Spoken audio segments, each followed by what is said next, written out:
our next speaker, a brilliant student activist who I've heard speak before myself, Marina from, make sure I get the organisation right, MWISCCCOR, and she'll be speaking on international solidarity and the relevance of the Pan Afrikan meaning of reparations to the global struggle for planet repairs. Marina. Thank you. Thank you, Belle. Thank you, everyone here. It's honestly an honor to be here. I want to first thank our uncles, aunties, really, because without the guidance, I think we wouldn't be where we are right now, with the understanding and really it's the African movement for reparations that has given us the footing to even understand how to conceptualize African reparations in our own context, in our own continents. Anyway, today, across the world, we are witnessing a process of reparations unfold before our eyes. We are witnessing the birth of a new humanity, clear about their right, our collective right, to a repaired world. And with it, we are living the transformation of a people that for 531 years have been taught to be fearful, have been taught to be submissive, and accustomed to an impoverished world, not only drained of its resources, but where dignity and life have been squeezed from its veins, where our people have been taught that they have nothing to contribute to this world, no knowledge, no history, and no culture. But today, the realities of this decadent system that has cost us the lives of so many of our brothers, sisters, and siblings, that has cost us our rivers, our waters, our mountains, and the flourishing of all life, is compelling all colonized people globally to stand once again in their full power and humanity, with the knowledge that together we have the capacity to transform that reality, and it is through the recovery of all that we have lost that we will begin to live again.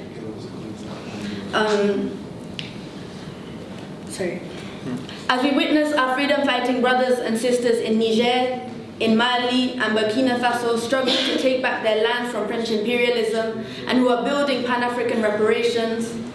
or as we see the Nawa people of Santa Maria Ostula and the Mayan communities of Chiapas reclaim their territories and build autonomy, or as we see the Betowo, Hausa, Ovaherero, Nama, Maori, Mapuche, Quechua, and Aymara peoples push for plurinational indigenous self-governance and to redefine the borders that imprison them, or the students of the Escuelas Normales Rurales that form a part of the FEXAM that currently struggle for an education that works in service of the people,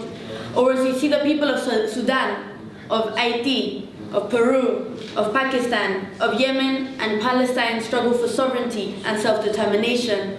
Ripples are being spread into the hearts and minds of all of our colonized people globally, and the restoration of our humanity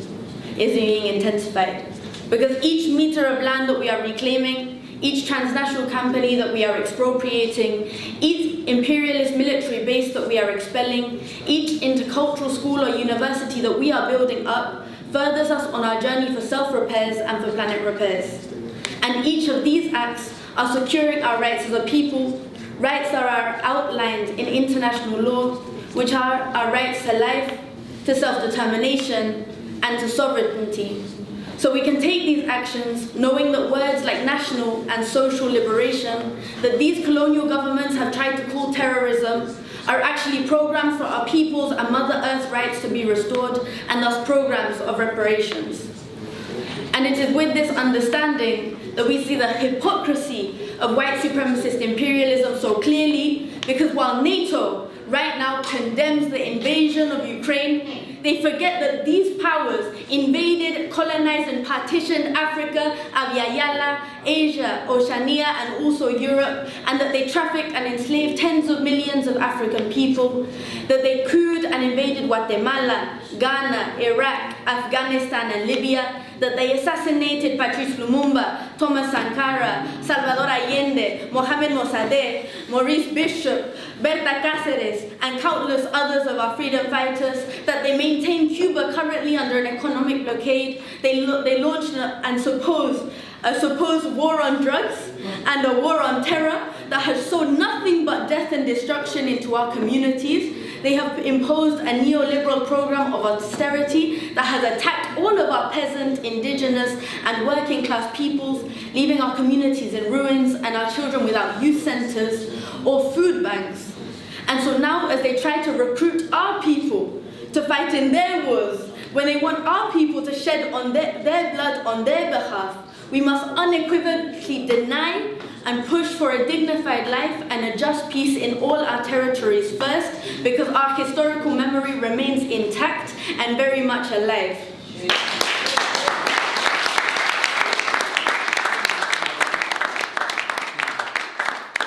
We maintain that historical memory as an act of survival, because as the water on our continent becomes more scarce and the living conditions worsen, it is the unconditional love for life that is pushing our communities into taking reparations into their own hands. And that scares these imperial powers to the core, because whilst they have created dependency in our continent, they too have become dependent upon our resources.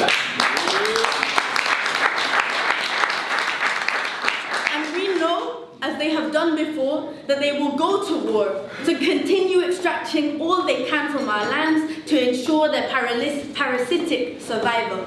And that is why internationalism is required for true reparations, and why all peoples have a case to bring as parties of People's Reparations International Movement, because in order for us to repair as a people, we must first heal ourselves and our relationship with our global human family and our Mother Earth, our Pachamama, which requires taking leadership from the struggle of African reparations.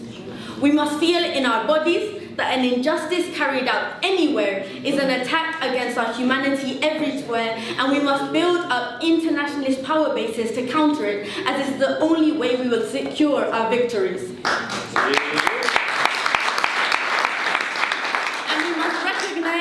And we must recognize that so-called privileges like whiteness or class status are really bribes of imperialism to maintain our complicity and erase our humanity. We have a duty as a people to remember what we have lost. We must recover and put legitimacy behind our histories, our community institutions, knowing that our people have the capacity to govern themselves and determine what is just and unjust, and we have a duty to our ancestors and our future generations to take back our lands and restore all love for life.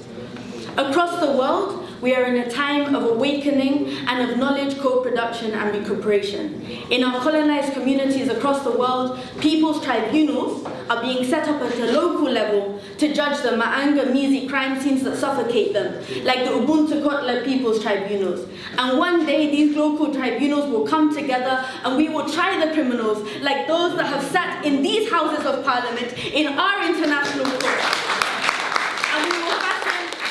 And we will fashion our own version of the Nuremberg trials and implement our people's justice as an act of reparations. This is why the call on all people of this world to take part in this internationalist educational revolution in service to our peoples and Mother Earth is now as strong as ever.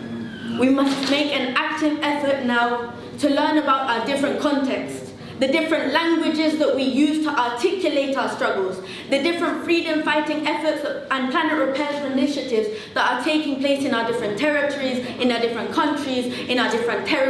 continents, and we should be holding up the banners, symbols and names and faces of our different resistance forces in our community centres, homes and schools, and bringing reparations inquiries in all contested zones like this one in order to effectively unify our people's power throughout the global majority towards the emancipation of our colonized communities and nations against all forms of colonialism, imperialism, genocide and ecocide, and to rebuild our global human family.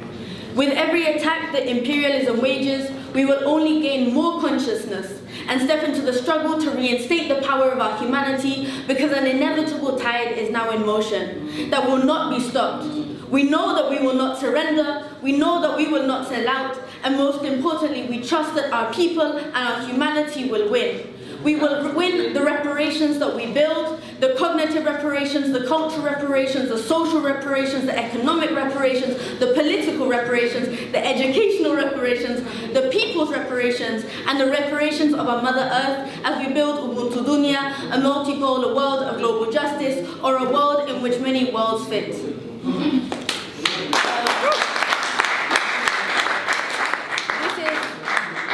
This is a statement from the Majority World Internationalist Coordinating Council of Communities of Resistance, today in the Houses of Parliament in this criminal institution, that now we are contesting this zone as a territory for our communities to begin to really articulate and harmonize their people's efforts for true internationalist solidarity. Thank you.